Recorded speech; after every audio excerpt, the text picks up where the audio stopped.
Elena Rodriguez thought she had seen everything in her 8 years of teaching. But on a cold February morning in Phoenix, Arizona, she witnessed something that would change not just one child's life, but an entire community. Behind the cafeteria, at Lincoln Elementary School, 10-year-old Marcus Thompson was digging through a trash can, pulling out a half-eaten sandwich. He ate it quickly, looking around to make sure no one was watching. Elena's heart broke as she realized her student was so hungry that he was eating garbage.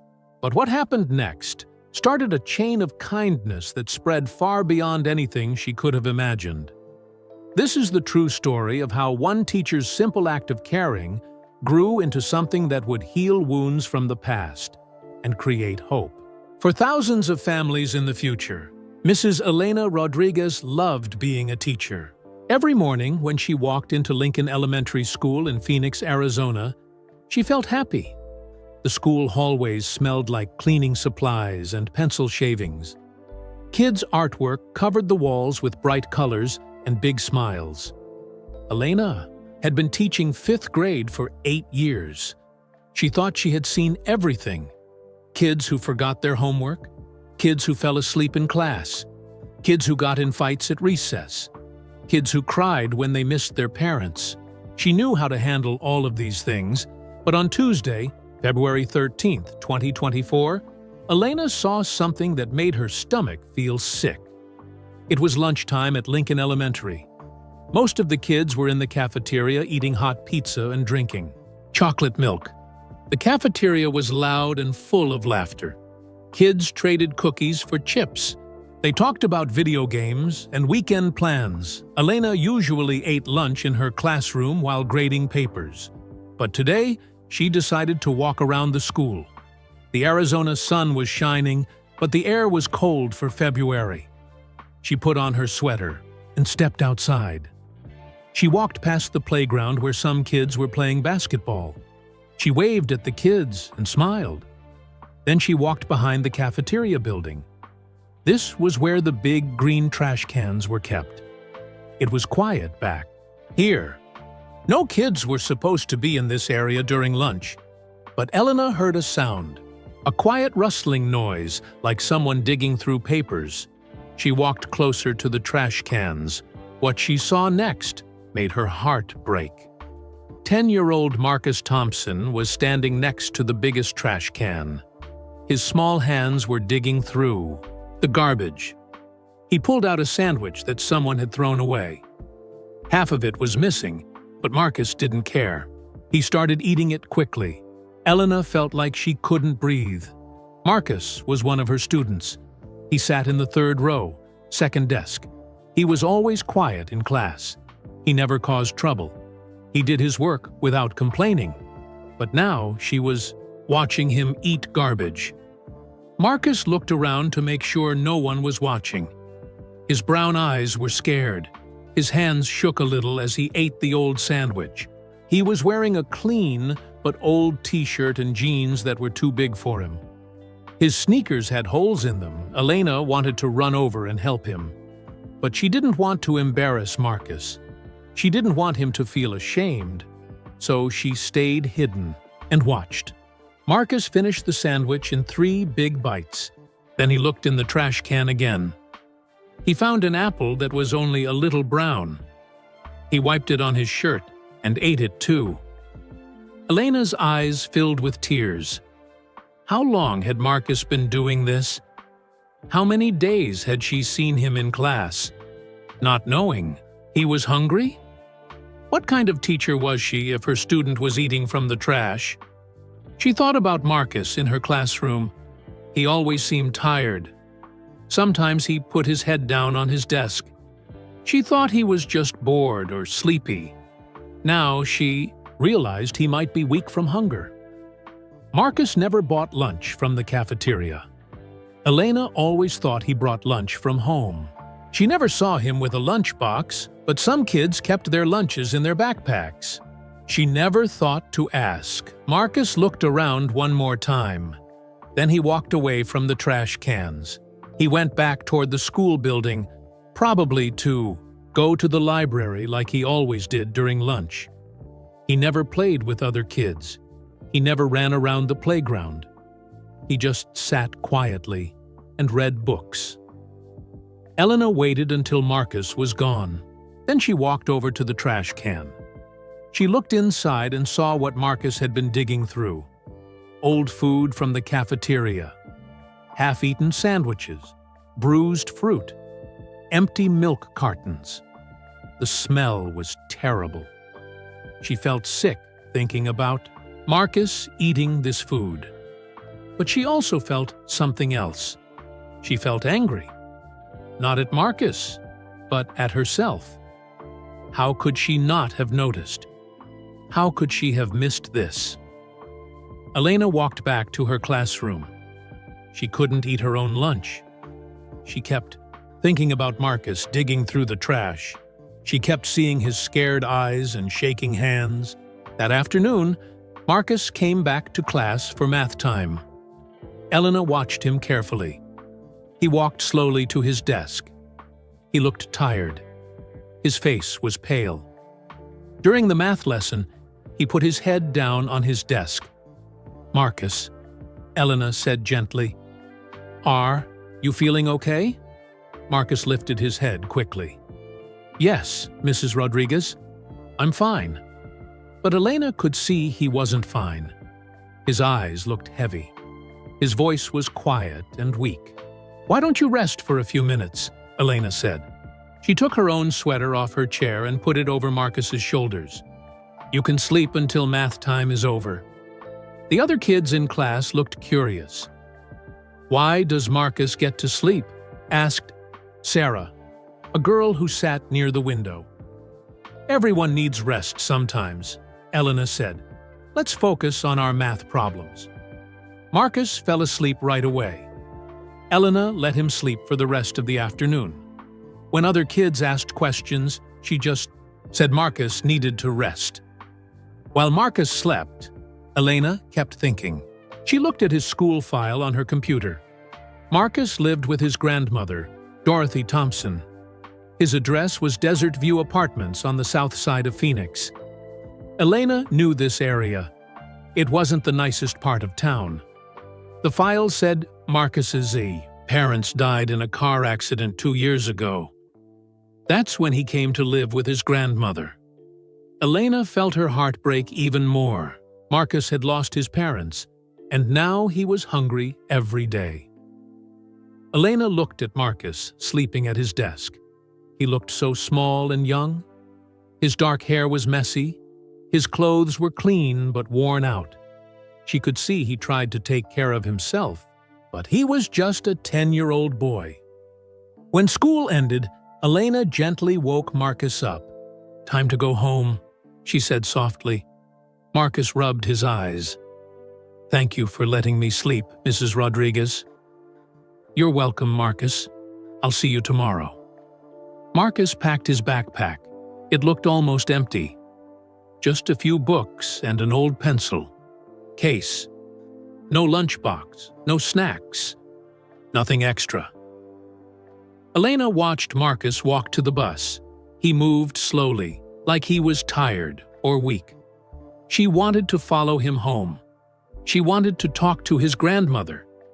She wanted to fix everything right now. But she knew she had to be careful. She couldn't just show up at someone's house. She couldn't embarrass Marcus or his family. She needed to think about the right way to help. That night, Elena couldn't sleep. She kept seeing Marcus eating from the trash can. She kept thinking about him falling asleep in class because he was weak from hunger. She thought about his empty backpack and his thin face. She made a decision. Tomorrow, she would start helping Marcus. She didn't know exactly how yet, but she knew she couldn't let her student eat garbage while she did nothing. Elena had no idea that her simple decision to help one hungry boy would change not just Marcus's life, but the lives of hundreds of people in her community. She had no idea that her act of kindness would grow into something amazing that would restore faith in humanity for everyone who heard the story. All she knew was that tomorrow, Marcus Thompson would not eat from the trash can. Not while she was his teacher, not while she could do something to help. The discovery behind the cafeteria had changed everything. Now it was time to act. Elena couldn't sleep that night. Every time she closed her eyes, she saw Marcus digging through the trash can. She saw his scared face and shaking hands. She heard the sound of him eating that old sandwich. She kept thinking about what she should do. Should she call his grandmother? Should she talk to the principal? Should she just give Marcus food without asking? Anyone? Elena got out of bed at 5:30 in the morning. She made coffee and sat at her kitchen table. She needed to learn more about Marcus's situation before she did anything. She didn't want to make things worse for him or his family. At 6:45, Elena drove to Lincoln Elementary. She wanted to get there early to watch Marcus arrive. The school parking lot was empty except for a few teacher cars. The sun was just starting to come up over the desert mountains around Phoenix. Elena sat in her car and waited. At 7:15, she saw the school bus pull up. Marcus was the first kid to get off the bus. He walked slowly toward the school building. His backpack looked empty and light on his shoulders. Elena checked her watch.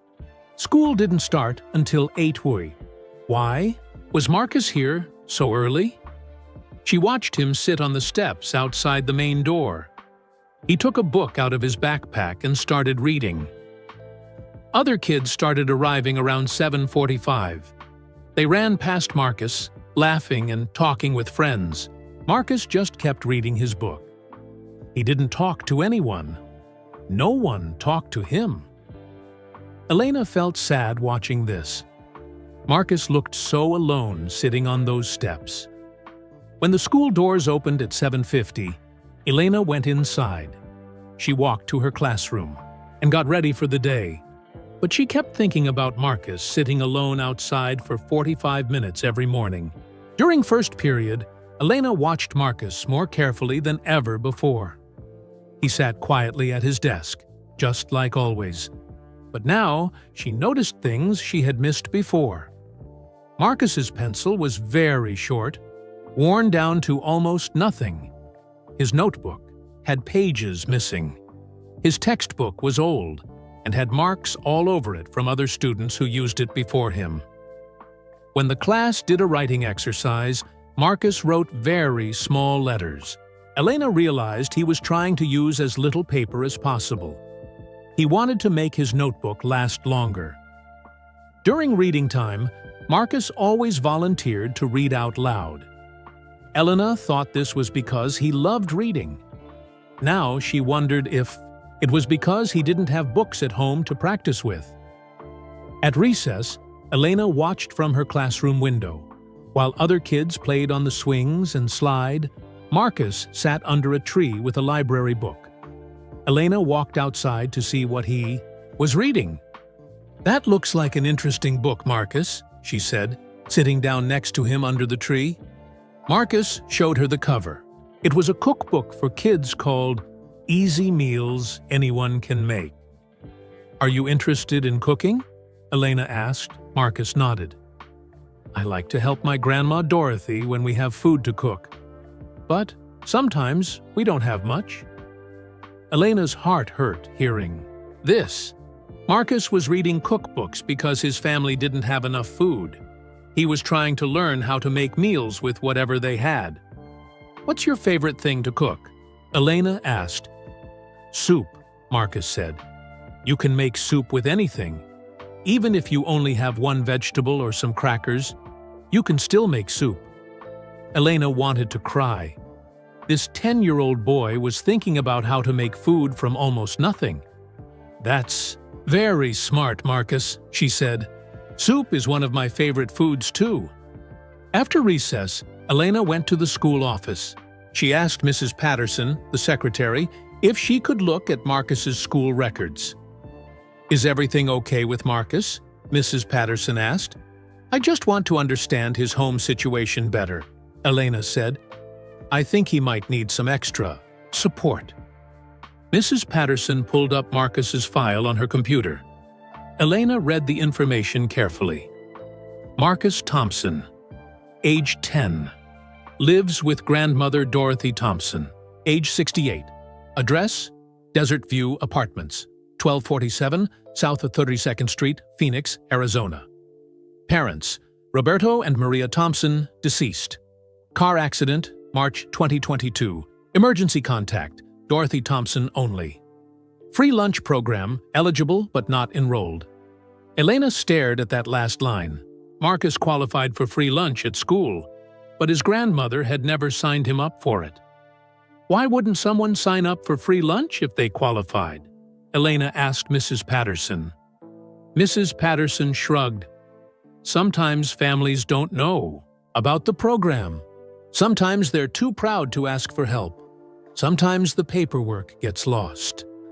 Elena felt frustrated. Marcus could have been eating lunch every day for free, but instead, he was digging through trash because of paperwork.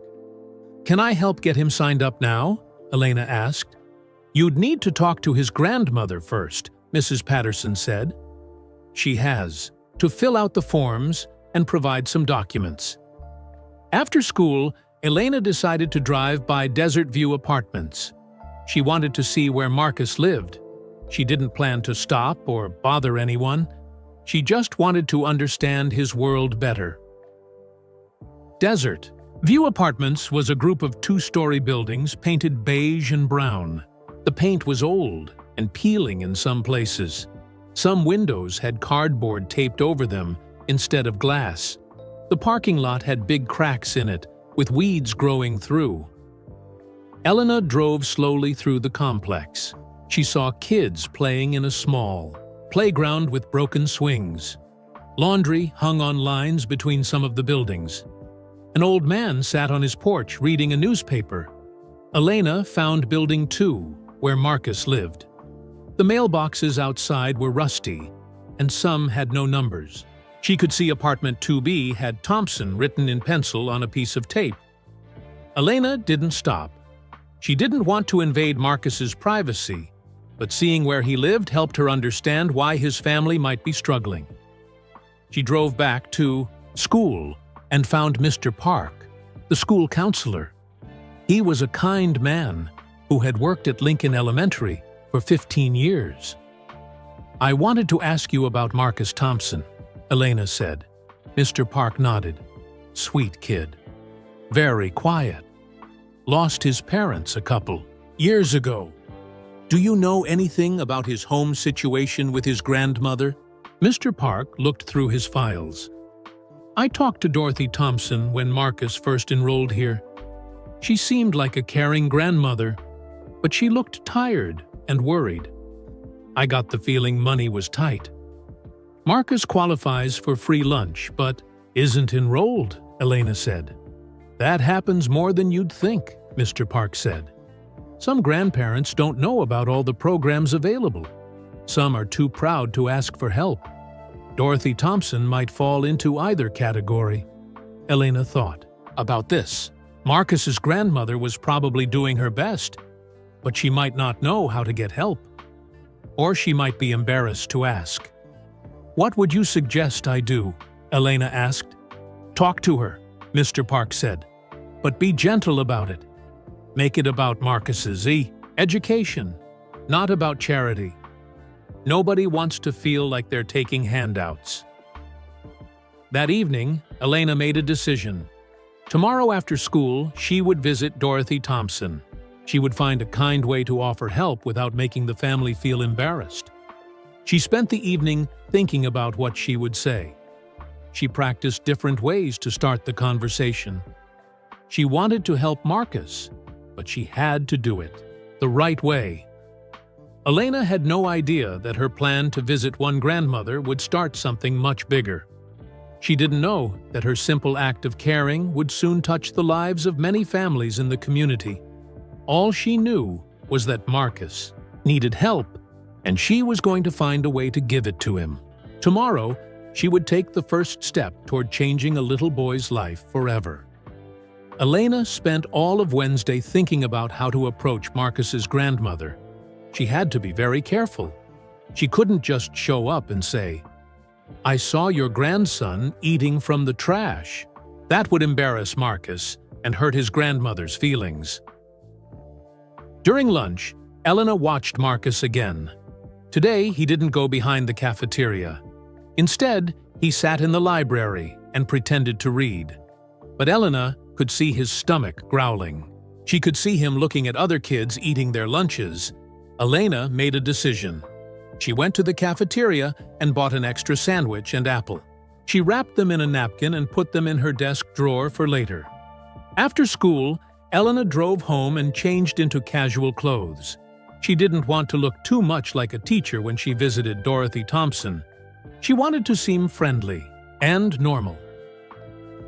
At 5:30, Elena drove to Desert View Apartments. Her hands shook a little as she parked her car. She had never done anything like this before. What if Dorothy Thompson got angry? What if she told Elena to mind her own business? Elena found Building 2 and climbed the stairs to Apartment 2B. The hallway smelled like cooking food and cleaning supplies. She could hear televisions playing in different apartments. Someone was cooking something that smelled like onions and garlic. Elena took a deep breath and knocked softly on the door. She heard footsteps inside. Then the door opened just a little bit. A small woman with gray hair looked out through the crack. She had kind brown eyes that looked very tired. "Yes?" the woman said quietly. "Are you Mrs. Thompson?" "Dorothy Thompson?" Elena asked. "Yes. Who are you?" "I'm Elena Rodriguez. I'm Marcus's teacher at Lincoln Elementary." Dorothy's eyes got wide. She opened the door all the way. "Is Marcus in trouble? Did he do something wrong?" Elena could see the worry on Dorothy's face. This grandmother loved Marcus very much. "Oh no, not at all," Elena said quickly. "Marcus is a wonderful student. He's never in trouble. I just wanted to meet you and talk about how he's doing in school." Dorothy looked surprised, but relieved. "Would you like to come in?" Elena stepped inside the small apartment. It was very clean, but had almost no furniture. There was an old couch with a blanket thrown over it. A small television sat on a wooden crate. In the corner was a card table with 2 chairs. The kitchen was tiny. Elena could see an old refrigerator that made loud humming noises. The cabinets were painted white, but the paint was chipping off. "Please, sit down," Dorothy said, pointing to the card table. "Can I get you some water?" "Water would be nice, thank you," Elena said. Dorothy brought 2 glasses of water to the table. They sat down across from each other. "I'm sorry the place isn't much," Dorothy said. "We do our best to keep it nice." "It's very clean and comfortable," Elena said. And it was true. Even though the apartment was small and old, it was spotless. Dorothy clearly worked hard to make it a good home for Marcus. "How is Marcus doing in school?" Dorothy asked. "He doesn't talk much about it at home." "Marcus is a very good student," Elena said. "He's smart and kind. He works hard on all his assignments, but I've noticed he seems tired sometimes. I wanted to make sure everything is okay at home." Dorothy's eyes filled with tears. She looked down at her hands. "Things have been hard since Roberto and Maria died," Dorothy said quietly. "Roberto was my son. He and Maria were such good parents to Marcus. They had plans and dreams." Elena felt her heart break for this family. "I'm so sorry for your loss," she said. "I'm doing my best to take care of Marcus," Dorothy continued. "But I'm 68 years old. I worked as a housekeeper for 30 years, but I hurt my back last year. Now I can't work anymore." Dorothy wiped her eyes with a tissue. "I get a small disability check every month. But after I pay rent and buy my medicine, there's not much left for food." Elena understood now. Dorothy wasn't being careless or lazy. She was an elderly woman trying to raise a 10-year-old boy on almost no money. "Marcus never complains," Dorothy said. "He's such a good boy. He helps me with everything. He reads to me when my eyes hurt. He tries to cook when we have food. But I know he's hungry sometimes." The words hit Elena like a punch in the stomach. Dorothy knew Marcus was hungry, but she didn't know what else to do. Elena looked around the apartment again. She noticed there were no pictures of food or restaurants anywhere, no snacks on the counter. The refrigerator was very quiet, which probably meant it was almost empty. On a small shelf, Elena saw photos of Marcus with his parents. They looked happy and young. There was one photo of Marcus blowing out candles on a birthday cake. He looked about 7 years old and was smiling. "So big. You're doing an amazing job," Elena told Dorothy. "Marcus is lucky to have you, but I'd like to help, if you'll let me." Dorothy looked surprised. Help how? Elena had thought about this carefully. She knew she had to be respectful and not make Dorothy feel like charity case. "Well, first, Marcus qualifies for free lunch at school. Did you know that?" Dorothy shook her head. "No one told me about that." "I can help you fill out the paperwork," Elena said. "It's easy, and Marcus can start getting lunch right away." "That would help so much," Dorothy said, tears in her eyes again. "Also," Elena continued, "I pack too much lunch for myself every day. My husband always makes too much food. Would it be okay if I shared some with Marcus? I hate to see food go to waste." This wasn't completely true. Elena's husband didn't make too much food, but Elena had decided she would start packing extra lunch for Marcus every day. She would buy the food with her own money. Dorothy thought about this. "You don't have to do that." "I want to," Elena said. "Marcus is a special kid. He deserves to have enough to eat so he can focus on learning." Dorothy nodded slowly. "Okay, but only if you're sure it's not too much trouble." "It's no trouble at all," Elena said. They talked for another 30 minutes. Dorothy told Elena about Marcus's parents and how much they loved him. She talked about how smart Marcus was and how he loved to read. Elena learned that Dorothy had no family nearby to help. Marcus's parents had been her only family. Now it was just her and Marcus, trying to make it on their own. When Elena got ready to leave, Dorothy walked her to the door. "Thank you for caring about Marcus," Dorothy said. "Most people don't notice kids like him." "Marcus is easy to notice. Once you really look," Elena said. "He's going to do great things someday." Elena drove home feeling sad and hopeful at the same time. Sad because Marcus and Dorothy were struggling so much. Hopeful because now she could help them. That night, Elena told her husband Tony about her visit. "You did the right thing," Tony said. "That poor family needs help." "I'm going to start packing extra lunch for Marcus every day," Elena said. "How much will that cost?" Tony asked. "Maybe $30 a week," Elena said. "We can afford that." Tony hugged his wife. "You have a good heart, Elena. That little boy is lucky to have you as his teacher." Elena went to bed feeling better than she had in days. Tomorrow, Marcus would have a real lunch.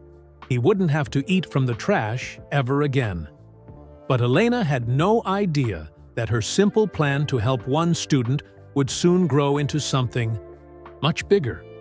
She didn't know that her act of kindness would inspire others and change her entire community. All she knew was that tomorrow, Marcus Thompson would eat a good lunch, and that was enough for now. Thursday morning, Elena woke up at 5:30 a.m.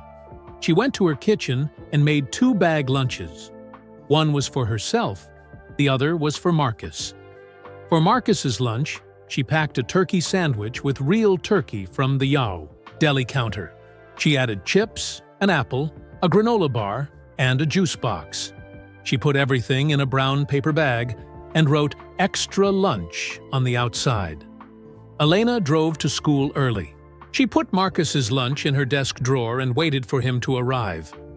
At 8 a.m., Marcus walked into the classroom. He looked tired, just like always. His backpack hung loose on his shoulders. Elena knew it was almost empty.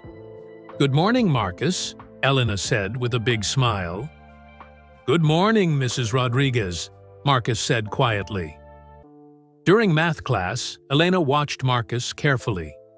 He was paying attention and working on his problems, but around 10:30, his stomach started growling.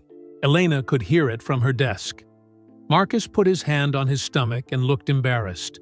A few other kids heard it too and started giggling. "It's almost lunchtime," Elena said to the whole class. "I think everyone's getting hungry." When lunchtime came, Elena asked Marcus to stay behind for a minute. "Marcus, I packed too much lunch today," she said, taking the brown bag out of her desk. "My husband always makes too much food. Would you help me eat this extra lunch? I don't want it to go to waste." Marcus looked at the bag suspiciously. "Are you sure?" "I'm sure," Elena said. "I can't eat all this food myself." Marcus took the bag and looked inside. His eyes got wide when he saw the sandwich, chips, apple, and juice box. "This is a lot of food," he said. "I know. That's why I need help eating it," Elena said. "Why don't you go to the cafeteria and enjoy your lunch?" Marcus smiled for the first time Elena had seen in weeks. "Thank you, Mrs. Rodriguez." Elena watched. Marcus walked to the cafeteria with his lunch bag. Her heart felt happy seeing him excited about food. During lunch, Elena peeked into the cafeteria. Marcus was sitting at a table by himself, but he was eating everything in the bag. He ate slowly, like he wanted to make it last. He looked so happy. That afternoon, Marcus had more energy than usual. He raised his hand to answer questions in social studies. He laughed when Elena made a joke about fractions. He stayed awake during reading time. Elena felt so good seeing Marcus alert and happy. She realized how much hunger had been affecting his ability to learn. On Friday, Elena brought another extra lunch for Marcus. This time she packed a ham and cheese sandwich, crackers, grapes, and chocolate milk. "I have too much food again," she told Marcus. "Could you help me out?" Marcus smiled. "Yes, Mrs. Rodriguez, I can help." Elena started bringing extra lunch for Marcus every day. She told him different stories about why she had extra food. Sometimes, her husband cooked too much. Sometimes, she bought too much at the grocery store. Sometimes, her mother sent her more food than she could eat. Marcus started to believe these stories. He didn't feel bad about taking the food because he thought he was helping Mrs. Rodriguez. After a week, Elena could see big changes in Marcus. He had more energy. His face looked less pale. He participated more in class discussions. He even started talking to other kids during recess. But Elena noticed other things about Marcus too. His shoes had big holes in them. When it rained on Wednesday, his feet got completely wet. He spent the whole day with soggy socks and shoes. His winter coat was too small for him. It barely reached his waist and the zipper was broken. When the temperature dropped to 45 degrees, Marcus shivered all day. His school supplies were falling apart. His pencils were worn down to tiny stubs. His notebook was almost empty because he wrote very small to save paper. Elena decided she needed to help with these things too.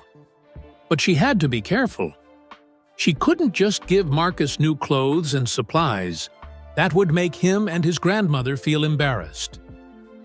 That weekend, Elena went to Target.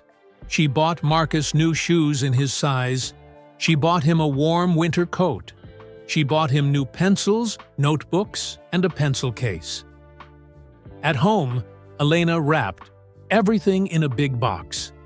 She wrote a note that said, "For Marcus, from your secret Santa. Someone who thinks you're special." On Saturday evening, Elena drove to Desert View Apartments. She waited until it was dark. Then she quietly put the box outside apartment 2B and knocked on the door. She ran back to her car and drove away quickly. Elena hoped Marcus and Dorothy would think the gifts came from a kind neighbor or someone from their church. On Monday morning, Marcus came to school wearing his new shoes and coat. He looked so proud and happy. His new coat was the perfect size and zipped up all the way. His new shoes kept his feet dry and warm. During writing time, Marcus took out his new pencils and notebook. He wrote bigger letters because he didn't have to worry about running out of paper. At lunchtime, Marcus came up to Elena's desk. "Mrs. Rodriguez, someone left presents outside our apartment," he said excitedly. "Grandma Dorothy thinks it was an angel." Elena smiled. "What kind of presents?" "New shoes and a coat, and school stuff," Marcus said. "Everything fits perfectly. Grandma, Dorothy says angels know exactly what people need." "Maybe it was an angel," Elena said. "Or maybe it was just someone who cares about you." "Do you think angels are real?" Marcus asked. "I think kindness is real," Elena said. "And sometimes kindness can feel like magic." Marcus nodded seriously. "I want to be kind like that when I grow up."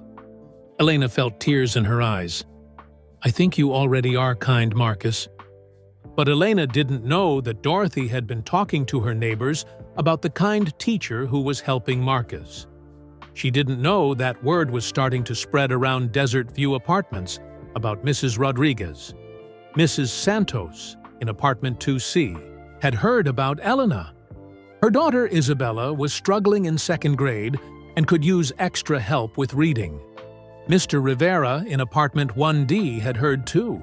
His son Carlos was having trouble with math and getting teased by other kids. The Kim family in apartment 3A was new to America. Their twin boys needed help learning English. Elena thought she was just helping one little boy. She had no idea that her simple acts of kindness were about to create something much bigger. She didn't know that parents throughout the apartment complex were starting to hope that maybe this caring teacher could help their children too. Marcus was eating real lunches and wearing warm clothes. He was smiling and participating in class. Elena felt proud of what she had accomplished. But the biggest surprise was still to come. Elena's kindness was about to ripple out into the community in ways she never imagined. 3 weeks after Elena started helping Marcus, something unexpected happened. Dorothy Thompson knocked on her neighbor's door in apartment 2C. Maria Santos opened the door. She was a young mother with tired eyes and work clothes on. She cleaned office buildings at night and watched other people's children during the day. She was always busy and always worried about money. "Hi, Maria," Dorothy said. "Do you have a minute to talk?" Maria invited Dorothy inside. Her apartment looked just like Dorothy's, small, clean, and with very little furniture. 7-year-old Isabella Santos was sitting at the kitchen table doing homework. She was struggling with a reading worksheet. "I wanted to tell you about Marcus's teacher," Dorothy said. Dorothy explained how Elena Rodriguez had been helping them, not just with food, but with kindness and respect. She told Maria how Elena never made them feel ashamed or like they were taking charity. "She makes it seem like Marcus is helping her by eating the extra food," Dorothy said. "And someone left wonderful presents for Marcus. I think it might have been her, but she would never admit it." Maria listened carefully. She had been watching Isabella struggle in school for months. Isabella's teacher, Mrs. Wilson, was nice, but busy. She had 30 kids in her class and couldn't give Isabella the extra help she needed. "My Isabella could use a teacher like that," Maria said. "She's having trouble reading. I try to help, but I work 2 jobs. I don't have much time." "Maybe you could talk to Mrs. Rodriguez," Dorothy suggested. "She really cares about kids." Maria thought about this. Isabella was falling behind in 2nd grade. She came home frustrated every day because she couldn't read as well as the other kids. Maria felt terrible that she couldn't help more. The next day, Maria walked to Lincoln Elementary during her lunch break. She found Elena Rodriguez in her classroom, eating a sandwich while grading papers. "Excuse me, Mrs. Rodriguez," Maria said from the doorway. Elena looked up and smiled. "Come in. How can I help you?" "I'm Maria Santos. My daughter Isabella is in 2nd grade here. Dorothy Thompson told me about how you've been helping Marcus." Elena felt a little nervous. Was Maria going to complain about something? Did she think Elena was doing something wrong? Dorothy said, "You really care about kids," Maria continued. "I was wondering, could you maybe help my daughter with reading? She's struggling, and I don't know what to do." Elena's heart went out to this worried mother. "Tell me about Isabella." Maria sat down and explained Isabella's problems. She was a smart girl, but reading was hard for her. She mixed up letters. She got frustrated and gave up easily. The other kids in her class were reading chapter books while Isabella was still, sounding out simple words. "I want to help her, but I work at night cleaning offices," Maria said. "During the day, I watch other people's kids to make money. I'm too tired to help Isabella with homework." Elena understood. Maria was working hard to support her family, but that left little time for helping with schoolwork. "I could tutor Isabella after school," Elena offered. "Maybe twice a week?" "I can't pay much," Maria said quickly. "But I could clean your house or watch your kids." Elena smiled. "I don't need house cleaning or babysitting. I just want to help Isabella succeed." Maria's eyes filled with tears. "Really? You would do that for free?" "Really," Elena said. "Bring Isabella here on Tuesdays and Thursdays at 3:30. We'll work on reading together." The next Tuesday, Maria brought Isabella to Elena's classroom. Isabella was shy and nervous. She had curly brown hair and big brown eyes that looked scared. "Hi, Isabella," Elena said gently. "I'm Mrs. Rodriguez. Your mom told me you love to learn." Isabella nodded, but didn't say anything. Elena had prepared fun reading games and easy books. She made reading feel like playing instead of work. After an hour, Isabella was smiling and reading simple sentences. "You're a great reader, Isabella," Elena said. "You just needed some practice." Word about Elena's tutoring spread quickly through Desert View Apartments. Parents talked to each other while doing laundry or checking mail. They shared stories about the teacher who helped kids, even when they weren't in her class. Soon, more parents started coming to Lincoln Elementary. Carlos Rivera knocked on Elena's classroom door on Wednesday afternoon. His son, Miguel, was in 4th grade at the school, but struggling with math. Miguel was getting teased by other kids for being bad at numbers. "Could you help my son?" Carlos asked. "He's losing confidence in himself." Elena agreed to help Miguel on Mondays and Wednesdays. The Kim family came next. David and Susan Kim had moved to Phoenix from South Korea 6 months ago. Their twin boys, Jin and Jun, were 8 years old and just learning English. They understood more than they could speak, which made school frustrating. "We want our boys to succeed in America," David Kim said, "but language is hard for them." Elena started teaching Jin and Jun on Fridays. She used pictures and games to help them learn English words. Jennifer Walsh, was a single mother whose daughter Emma was being bullied at school. Emma was 10 years old and afraid to go to recess because mean kids called her names. "Emma needs someone to talk to," Jennifer said. "Someone who understands kids." Elena agreed to meet with Emma during lunch breaks to help her build confidence. Soon, Elena was staying. After school every day, her classroom was full of kids from different grades and different families. Some needed help with reading, some needed help with math, some just needed someone to listen to their problems.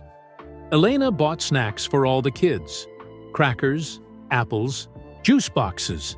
She bought extra pencils and paper. She created fun worksheets and games. But Elena was spending a lot of her own money on all these supplies. She was also working extra hours every day without getting paid for it. Her husband, Tony, started to worry. "Elena, I'm proud of what you're doing," he said one evening.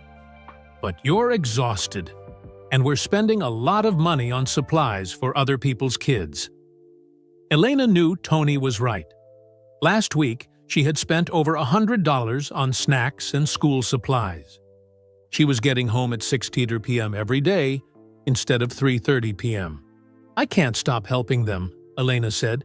"These kids need support. If I don't help them, who will?" "You can't save every kid in Phoenix," Tony said gently.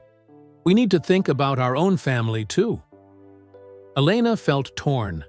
She loved helping these children. She could see them improving every week. Marcus was reading at grade level now. Isabella could sound out new words. Miguel was getting better at math. The Kim twins were speaking English sentences, but Tony was right. Elena couldn't afford to buy supplies for 20 kids forever. And she was getting tired from working so many extra hours. Elena didn't know what to do. She wanted to keep helping, but she was running out of money and energy. What Elena didn't know was that someone had been watching her after-school program. Someone who had the power to help her help even more kids. Elena's kindness had started with one hungry boy eating from a trash can. Now, it was touching the lives of families throughout the community. But the biggest surprise was still coming. Elena didn't know that someone had been watching her after-school tutoring sessions. Principal Janet Morrison had noticed teachers and kids staying late every day. She was curious about what was happening in Elena's classroom. Principal Morrison was a tall woman with short gray hair and kind eyes. She had been the principal at Lincoln Elementary for 12 years. She cared deeply about her students and teachers. On Thursday afternoon, Principal Morrison walked past Elena's classroom around 4:30 p.m. The hallways were usually empty by this time, but she could hear voices coming from room 15. She peeked through the door window and saw something amazing. 8 children from different grades were sitting at desks. Some were reading books. Some were working on math problems. Some were practicing writing. Elena was moving from student to student. She helped Marcus sound out a big word. She showed Isabella how to solve a math problem. She gave Jin and Jun new English words to practice. On a table near Elena's desk, there were apple slices, crackers, and juice boxes. The kids would take snacks when they got hungry. Elena treated them like they were her own children. Principal Morrison recognized some of the kids. Marcus Thompson from Elena's class. Isabella Santos from Mrs. Wilson's 2nd grade. Miguel Rivera from Mr. Park's 4th grade. The Kim twins from Mrs. Garcia's 3rd grade. These weren't all Elena's students. Some weren't even from Lincoln Elementary. What was Elena doing?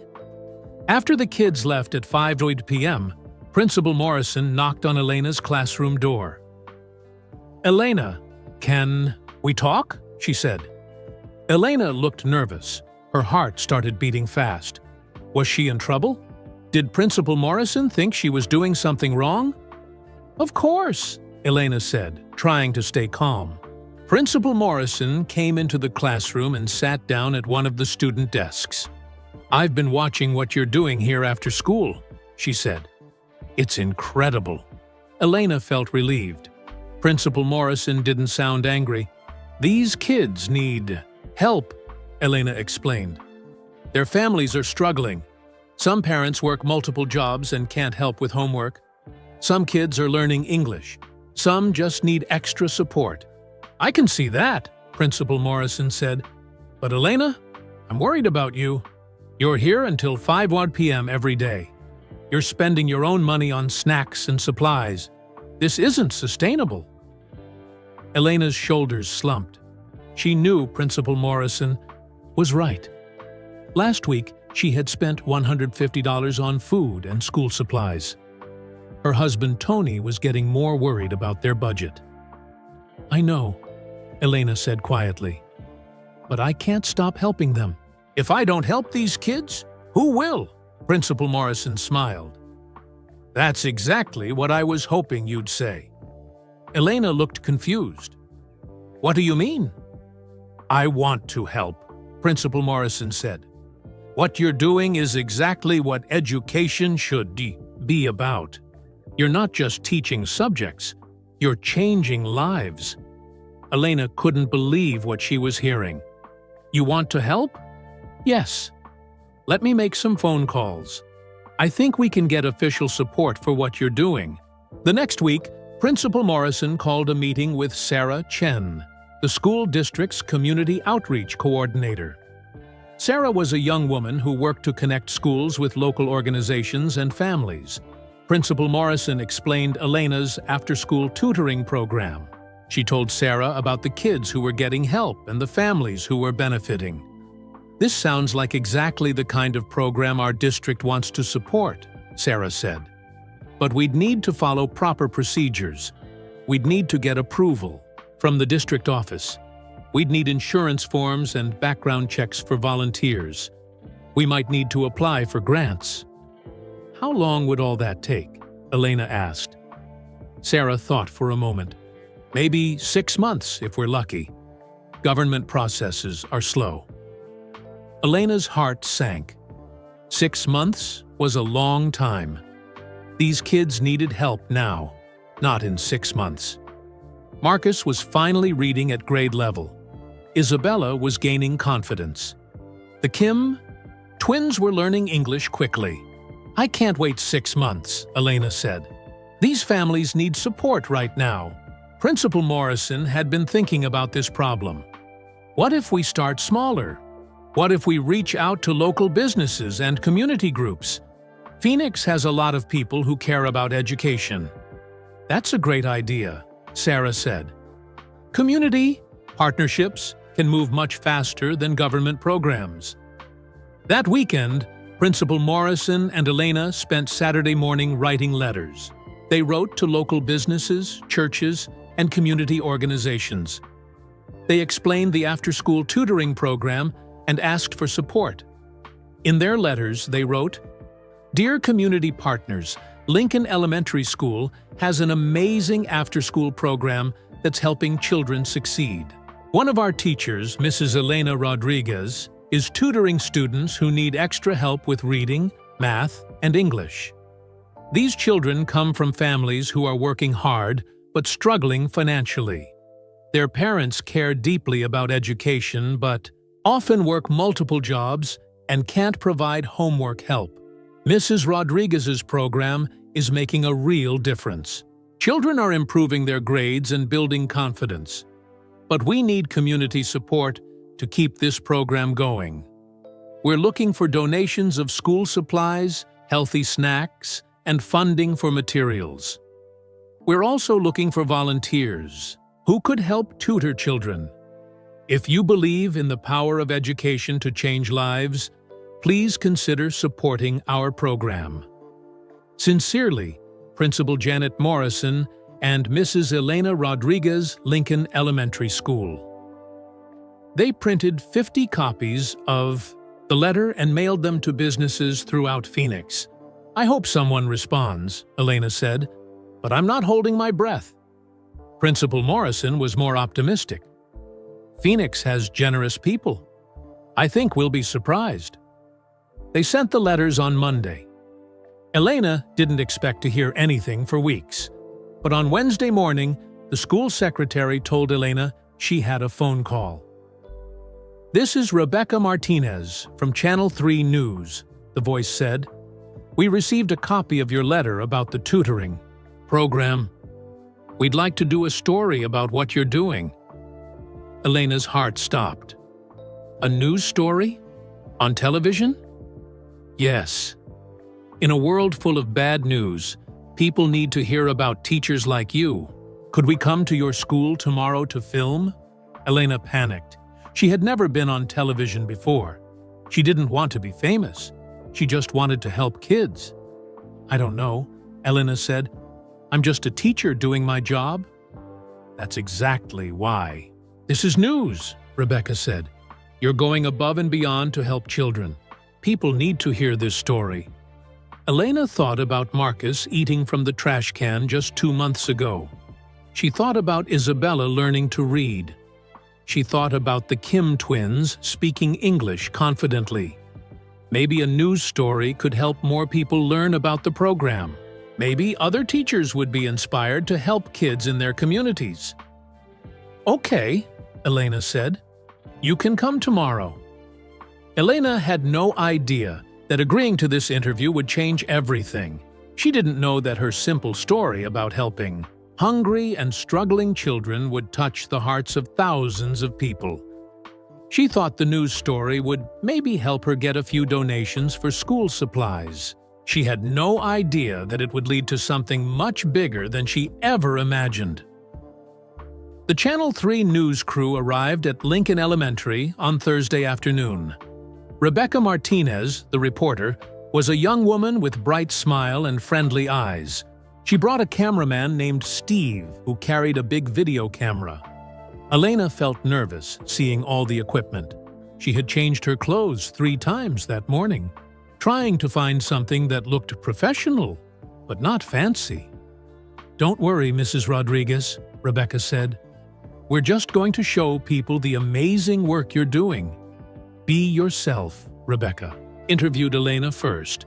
They sat in Elena's classroom with student artwork on the walls behind them. "Tell me how this all started," Rebecca said. Elena told the story about seeing Marcus eating from the trash can. She explained how that one moment changed everything for her. She talked about meeting Dorothy and learning about their struggles. "I couldn't just do nothing," Elena said. "Marcus needed help, and I was in a position to help him. But it didn't." "Stop with Marcus, did it?" Rebecca asked. Elena smiled. "No. Other families heard about what we were doing. Parents started asking for help with their children. Before I knew it, I had 8 kids coming for tutoring every day." Next, Rebecca interviewed Principal Morrison about Elena's impact on the school and community. "Mrs. Rodriguez reminds us why we became educators," Principal Morrison said. "She sees a need and acts on it. She doesn't wait for someone else to solve the problem." Then Rebecca talked to some of the children in Elena's program. Marcus was shy about being on camera, but he agreed to speak. "Mrs. Rodriguez helped me when I needed it most," he said in a quiet voice. "She's the best teacher in the world." Isabella Santos spoke more confidently. "I couldn't read before. Now I can read chapter books. Mrs. Rodriguez makes learning fun." Jenny, Kim spoke in careful English. "Mrs. Rodriguez helped me learn American words. Now I understand my friends at school." The cameraman filmed Elena working with different children. He showed her helping Marcus with a math problem. He filmed her reading with Isabella. He captured her teaching English words to Jin and Jun Kim. The camera also showed the snacks Elena provided and all the school supplies she had bought with her own money. "How much of your own money do you spend on this program?" Rebecca asked. Elena looked embarrassed. "I don't really keep track. Maybe $100 or $150 a week." These kids need supplies and healthy snacks. It's worth it to see them succeed. The interview lasted about an hour. When it was over, Elena felt good about what she had said. She hoped the story would help people understand how much these families needed support. "When will this be on TV?" Elena asked. "Tomorrow night at 6 p.m., Rebecca said. "Thank you for letting us tell your story." The next evening, Elena and her husband Tony watched the news together. The story about Elena's tutoring program was the third story of the night. In a time when we hear so many negative stories about education, Rebecca Martinez said on TV, Mrs. Elena Rodriguez at Lincoln Elementary reminds us why teachers are heroes. The story showed Elena working with children and explained how she started helping Marcus. It talked about the families from Desert View Apartments and how the program was growing. At the end of the story, Rebecca said, Mrs. Rodriguez is proving that one person's kindness can change an entire community. She's spending her own money and time to help children succeed. In a world that often feels divided, Elena Rodriguez is bringing people together through the simple act of caring.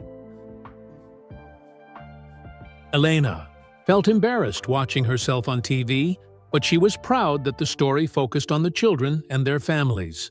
"You did great, Elena," Tony said. "I'm proud of you." The next morning, Elena arrived at school expecting a normal Friday. But Principal Morrison was waiting for her in the parking lot with a huge smile.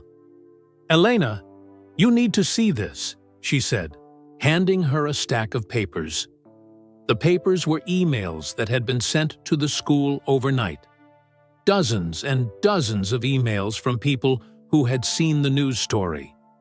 Elena read through them, amazed. Local businesses wanted to donate school supplies. Parents offered to volunteer as tutors. Churches asked how they could help. A retired teacher named Mrs. Foster offered to help with reading instruction for free. One email was from Phoenix Children's Hospital.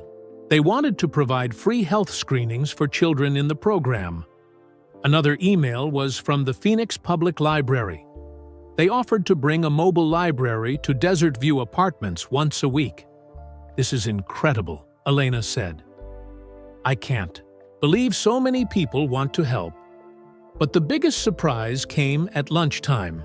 A well-dressed man walked into the school office and asked to speak with Principal Morrison and Mrs. Rodriguez.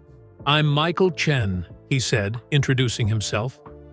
"I own Chen's Restaurant Group. We have 15 restaurants in Phoenix." Michael Chen was a man in his 50s with kind eyes and a warm smile. He wore an expensive suit, but spoke in a friendly, humble way. "I saw the news story about Mrs. Rodriguez last night," he said. "My family came to America from Taiwan 30 years ago with nothing. We didn't speak English. We were poor." He sat down in Principal Morrison's office and continued his story. "Teachers like Mrs. Rodriguez helped my children succeed in school. They gave them extra help with English. They encouraged them when things were hard. Without those teachers, my kids wouldn't have graduated from college. My business wouldn't exist." Michael Chen reached into his jacket and pulled out an envelope. "I want to give back," he said.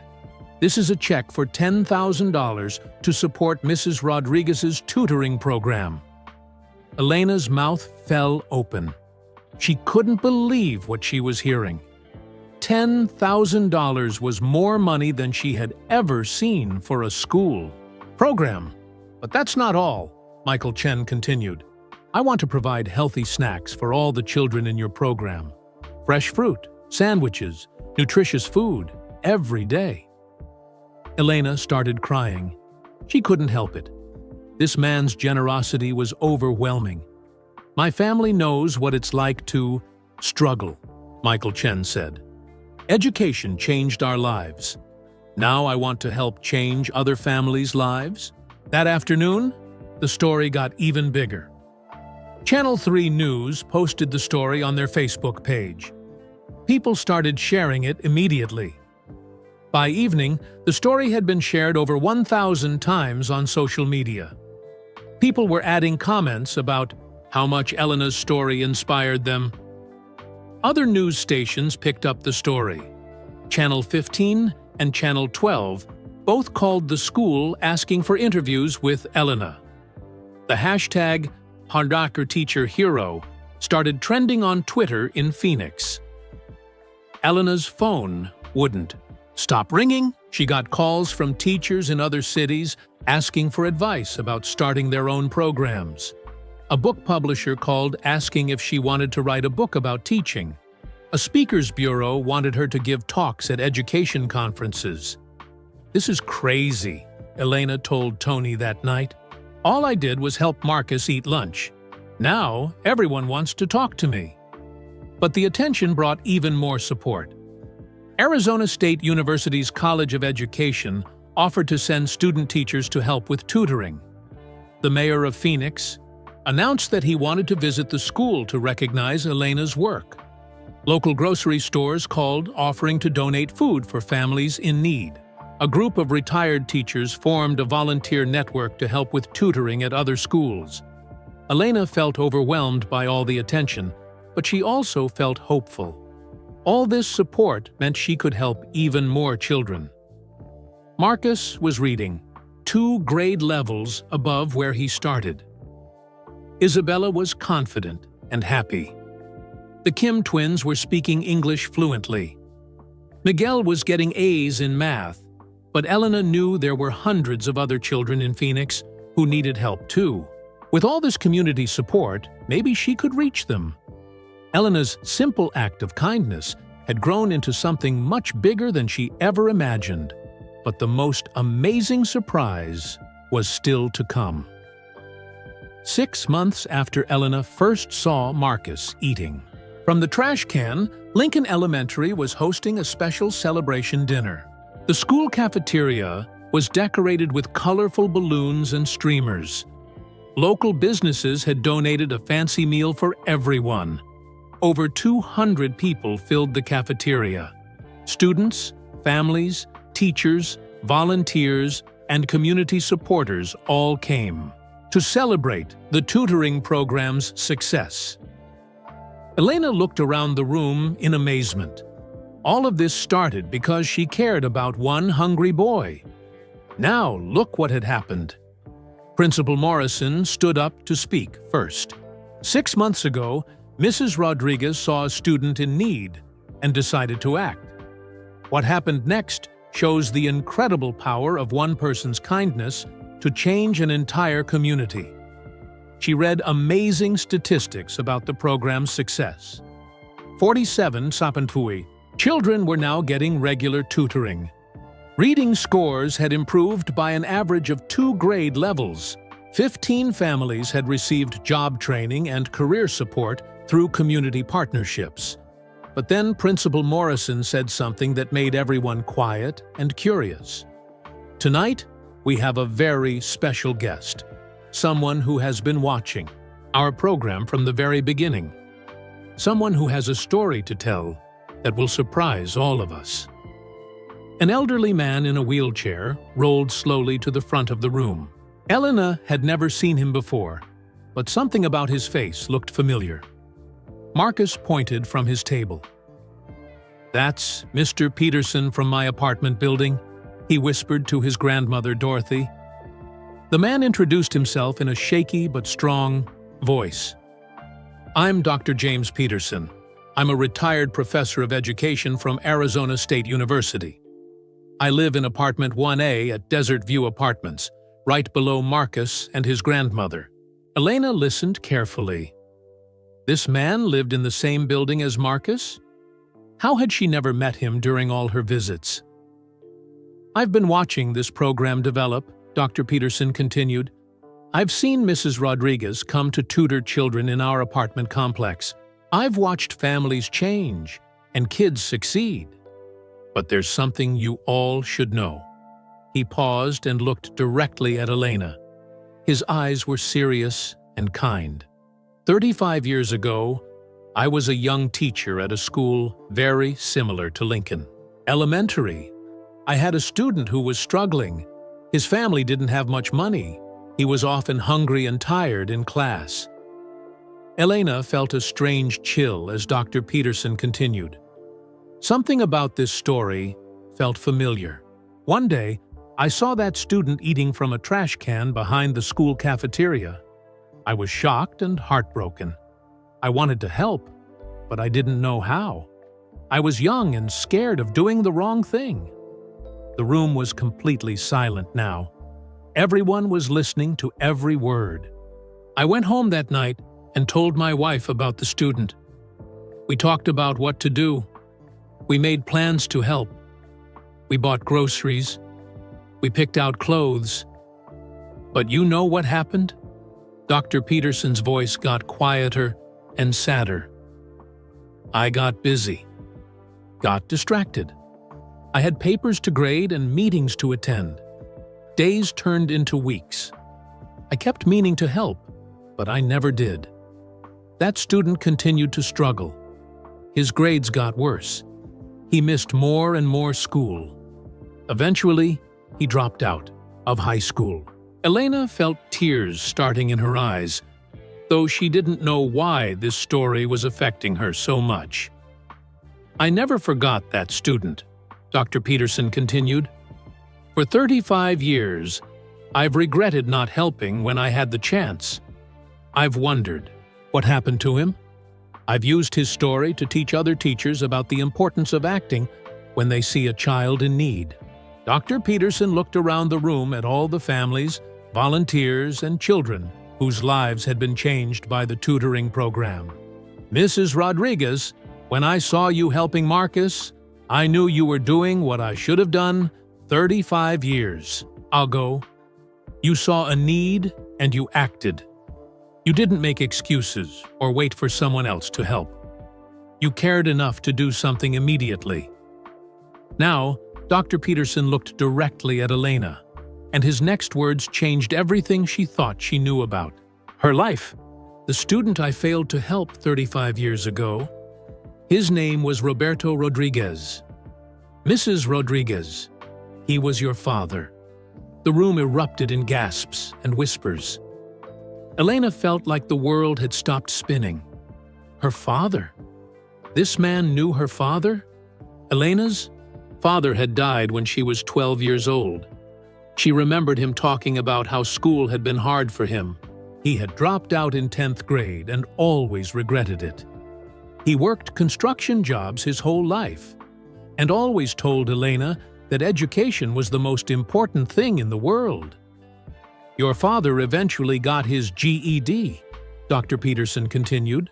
He worked hard to support your family. He always believed in the power of education, even though school was difficult for him. He was so proud when you became a teacher. Elena was crying now, but they were tears of understanding, not sadness. Everything made sense now. Her father's passion for education, his stories about struggling in school, his pride when she graduated from college, his belief that teachers could change the world. I think your father would be incredibly proud of what you've accomplished, Dr. Peterson said. Through you, that hungry 10-year-old boy from 35 years ago finally got the help he needed. Dr. Peterson reached into his jacket and pulled out a large envelope. I've been saving money for 35 years, he said. Every month I put money aside, hoping that someday I could make up for my mistake. Tonight feels like that time. He handed the envelope to Elena.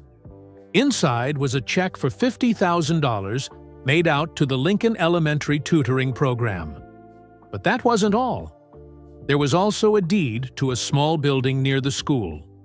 I own a building 2 blocks from here, Dr. Peterson explained. It used to be a community center. I want to donate it to create a permanent tutoring and family support center, a place where children and families can get help with education, job training, and other services. Elena couldn't speak. She was overwhelmed by emotion. This man had been carrying guilt about her father for 35 years. Now he was giving everything he had to support the work she was doing. This is my way of finally helping that hungry student from 35 years ago, Dr. Peterson said with tears in his eyes, through his daughter. Elena stood up and walked over to Dr. Peterson. She hugged him tightly, and the entire room broke into applause. Marcus ran up and joined the hug, followed by Isabella, Miguel, Jin, June, and dozens of other children whose lives had been changed by Elena's kindness. As Elena looked around the room at all the faces, students, families, volunteers, and community members, she realized that her father's story didn't end when he dropped out of school. It continued through her, through Marcus, and through every child who would be helped by this program in the years to come. The circle of kindness that started with one teacher seeing one hungry student had grown into something that would help thousands of children. And it all began with the simple decision to care enough to act. Elena thought about her father, Roberto Rodriguez, the 10-year-old boy who once ate from a trash can because no one helped him. Now, 35 years later, his daughter was making sure that no child would go hungry while she had the power to help. Dr. Peterson's gift would allow the program to expand to other schools throughout Phoenix. The community center would provide services to hundreds of families. Elena's simple act of kindness had become a movement that would change lives for generations. As the celebration continued around her, Elena felt her father's presence. She knew he was proud of her. She knew that somewhere, somehow, that hungry 10-year-old boy had finally found peace. The story had come full circle. One teacher's kindness had healed a wound from the past while creating hope for the future.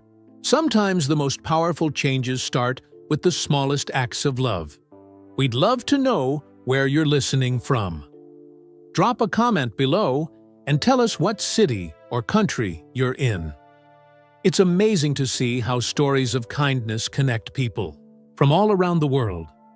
If this story touched your heart and restored your faith in humanity, please give this video a like. It really helps us reach more people who need to hear uplifting stories like this one. Don't forget to subscribe to our channel for many more inspiring and heartwarming stories that celebrate the good in people. We share new stories every week that will make you believe in the power of human kindness. And please, share this video with your friends and family.